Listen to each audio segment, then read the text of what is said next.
Hello friends, kitchen के डब्बों में पैसे जमा करना या बच्चों की पिग्गी बैंक में जमा करना ये एक पुराना तरीका हो गया है और इससे हमारे पैसे बच नहीं पा रहे हैं। काफी लोगों के कमेंट्स आ रहे हैं। तो चलिए मैं पैसे बचाने के कुछ आज ऐसे नायाब तरीके बताने वाली हूँ आपको कि अगर आप जिनका इम्प्लीमेंट करेंगे तो बहुत सारी बचत आप ऐसे ही कर सकते हैं घर में। तो चलिए वीडियो स्टार्ट करते हैं। Hello friends, welcome back to my channel. कैसे हैं आप लोग? आई होप आप बहुत अच्छे होंगे और सेहतमंद होंगे और आप लगातार मेरी वीडियो के साथ भी बने हुए होंगे। दोस्तों, आज की वीडियो में हम पैसे बचाने के 3 ऐसे तरीकों के बारे में बात करेंगे कि अगर आप जिनका इम्प्लीमेंट करते हैं तो बहुत सारे पैसे बचा सकते हैं। तो चलिए वीडियो स्टार्ट कर लेते हैं। दोस्तों, वीडियो स्टार्ट होने से पहले एक नम्र निवेदन है, अभी तक आपने चैनल को सब्सक्राइब नहीं किया है तो सब्सक्राइब कर लीजिए अपने इस चैनल को और बेल आइकन को भी जरूर प्रेस कर दीजिएगा ताकि ऐसी ही इंटरेस्टिंग वीडियो की नोटिफिकेशन आपको मिलते रहे। दोस्तों, वीडियो पसंद आए तो एक लाइक जरूर कर दीजिएगा। तो चलिए स्टार्ट करते हैं वीडियो को। दोस्तों, सबसे पहला पॉइंट यहाँ पर ये है कि आपको एक से ज्यादा अकाउंट का प्रयोग करना चाहिए। अगर आप बचत करना चाहते हैं तो आप कम से कम 3 अकाउंट रखिए अपने। और जो पहले हम क्या करते थे कि किचन के डब्बे में पैसे सेव कर लिए और किसी गुल्लक में डाल लिए हमने पैसे। जब भी हमें पैसों की नीड होती है तो हम फटाफट से गुल्लक तोड़ लेते हैं और पैसे निकाल लेते हैं और वो पैसे हमारे खर्च हो जाते हैं। तो हमें ऐसा नहीं करना है।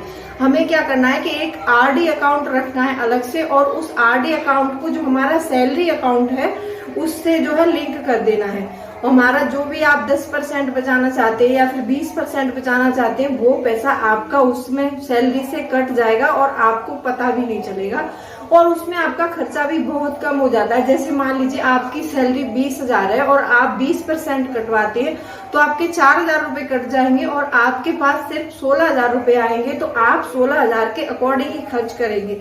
अगर आपके पास 20,000 आते हैं तो आप 20,000 के अकॉर्डिंग खर्च करने लगते हैं। तो आपकी ऐसे सेविंग में बहुत जल्दी सेविंग हो सकती है। बहुत से लोगों को क्या होता है कि जैसे घर में बैठे हैं एड रैंडमली उनका मन एकदम आ जाता है कि उनको मार्केट जाना है और वो मार्केट बिना सोचे समझे वो मार्केट के लिए चले जाते हैं। वहां पर ज्यादा नहीं तो कम से कम वहां पर वो 100 से 200 रुपए तो ऐसे ही खर्च करके आ जाते हैं। तो ऐसा नहीं करना है। अगर आप घर पर फ्री बैठे हैं तो उस फ्री टाइम को आप कोई स्किल सीखने में लगाइए। कुछ सीखिए, कुछ अच्छा सीखिए, घर में कुछ इनकम सोर्स बनाने के बारे में सोचिए और अपना कोई जो भी इनकम आप कर रहे हैं उसके अकॉर्डिंग आप कोई भी स्किल आता है आपको उस स्किल को आप इम्प्रूव करिए। उस टाइम को जो आप मार्केट जाकर पैसा खर्च करने में बिताते हैं उस टाइम को आप अपने घर में जो है अपनी कोई स्किल में लगाइए। अगर आप ऐसा करते हैं तो आपके बहुत पैसे बचते हैं। तीसरा पॉइंट यहाँ पर ये है कि बहुत से लोग दिखावा करते हैं इस चीज का कि हमारे पास पैसे। मैंने अक्सर करके देखा है मिडिल क्लास जो लोग होते हैं उनकी सोच हमेशा हर किसी की एक जैसी सोच होती है। वो क्या करते हैं कि जैसे ही उनके पास पैसा आता है तो वो खर्च करने लगते हैं पैसे को। वो कभी बचाने के बारे में नहीं सोचते। वो सोचते हैं चलिए पैसे पहले सारे खर्चे चलाते हैं, बाद में बच जाएगा तो सेव कर लेंगे, नहीं तो फिर अगले मंथ में देखा जाएगा। लेकिन ये तरीका बिल्कुल सही नहीं है। अगर आप इस तरीके से सेविंग करने के बारे में सोच रहे हैं तो आप सोचना नहीं कि आप कभी भी सेविंग कर पाएंगे। आपको सैलरी आने से पहले सेव करना है। जो लोग सैलरी आने से पहले सेव करते हैं वो अपने पैसे को यकीनन बचा लेते हैं। और जो लोग सोचते हैं कि पहले खर्च करेंगे बाद में बचाएंगे तो वो पैसे नहीं बचा पाते हैं। ये हर किसी की प्रॉब्लम है आजकल। मैंने ये जेन्युइन प्रॉब्लम है सबकी कि लोग पैसे नहीं बचा पा रहे। अगर आप पैसे नहीं बचाएंगे तो आप पैसे वाले कभी नहीं बन सकते हैं। इस सोच को आप अपनी को दिमाग से निकाल दीजिए। बहुत से लोग कमेंट करते हैं कि 100 रुपए या 200 रुपए 500 रुपए बचाने से क्या होता है। मैं उनको बताना चाहती हूँ। आप एक एग्जाम्पल से इस बात को समझ लीजिए कि आपको मान लीजिए 20 सीढ़ियां पार करनी है। आपको किसी मंजिल पर पहुंचना है और वहां के लिए आपको 20 सीढ़ियां पार करनी है। तो क्या आप पहली सीढ़ी चढ़ेंगे, दूसरी सीढ़ी चढ़ेंगे या फिर डायरेक्ट आप 20वीं सीढ़ी पर पांव रख देंगे? ऐसा तो नहीं हो सकता ना। आप पहले पहली सीढ़ी चढ़ेंगे, दूसरी सीढ़ी चढ़ेंगे, फिर तीसरी, फिर चौथी, फिर 5वीं, ऐसे करके धीरे धीरे करके आप अपनी सीढ़ियां पार करेंगे, तब जाके आप अपनी मंजिल पर पहुंचेंगे।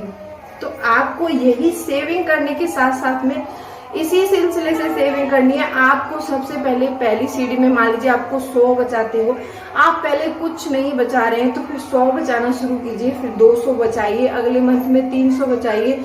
आप ऐसे करके छोटा छोटा अमाउंट बचाते रहेंगे ना, तो ये समझ लीजिए कि इससे आपका बहुत सारा पैसा बचेगा और आप उस पैसे को कहीं पर भी इन्वेस्ट कर दीजिएगा और आपको जो उससे रिटर्न मिलेगा वो रिटर्न भी आपका बहुत हो जाएगा।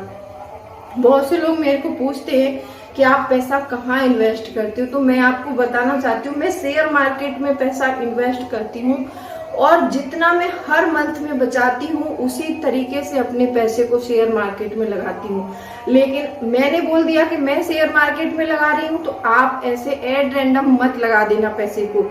आप उसके बारे में सबसे पहले जानकारी लीजिए, फिर आप एक अकाउंट खोलिए, फिर आप सबसे पहले जो भरोसेमंद कंपनियां हैं उनके शेयर्स खरीदिए, फिर उसमें आप अपना पैसा लगाइए। एक पोर्टफोलियो बनाना पड़ता है शेयर मार्केट में। जब हम इन्वेस्ट करते हैं तो हमें एक पोर्टफोलियो बनाना पड़ता है। जो भी अगर कोई अकाउंट खोलना चाहता है ग्रो ऐप में, तो मैं लिंक डिस्क्रिप्शन में दे दूंगी, कोई भी अकाउंट खोल सकता है उसमें। लेकिन सबसे पहले आपको जानकारी लेनी है, फिर ही अपना पैसा इन्वेस्ट करना है। बहुत से लोग बोलते हैं कि शेयर मार्केट में पैसा डूब जाता है, ऐसा बिल्कुल नहीं है। डूबता उनका पैसा है जो सोचते हैं कि हम एक हफ्ते में मतलब पैसे लगा के एक हफ्ते में बहुत सारा रिटर्न कमा के वापस आ जाए, तो शेयर मार्केट में ऐसा बिल्कुल नहीं होता है। वहां पर आपको कम से कम अपना पैसा 10 साल के लिए या फिर 5 साल के लिए वहां पर डिपॉजिट करना पड़ता है, उसके बाद आपको अच्छा रिटर्न मिलता है। अगर आप अच्छे रिटर्न्स कमाना चाहते हैं तो पैसे को कम से कम आपको 10 साल के लिए इन्वेस्ट करना पड़ेगा।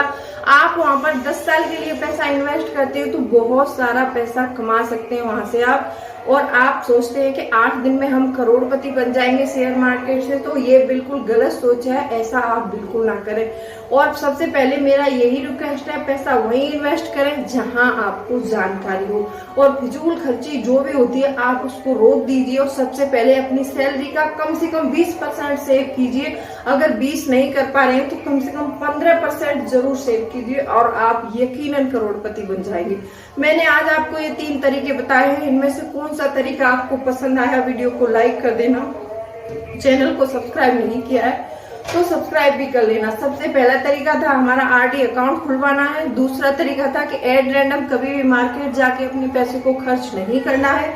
तीसरा तरीका था हमारा आपको एक जो है बजट बना के आपको अच्छे से अपनी शेविंग करनी है। और ये 3 तरीके थे। कौन सा तरीका पसंद आया वीडियो को लाइक करना, चैनल को सब्सक्राइब नहीं किया है तो सब्सक्राइब भी करो। चलो मिलती हूँ अगली वीडियो में, तब तक के लिए bye bye, thanks for watching.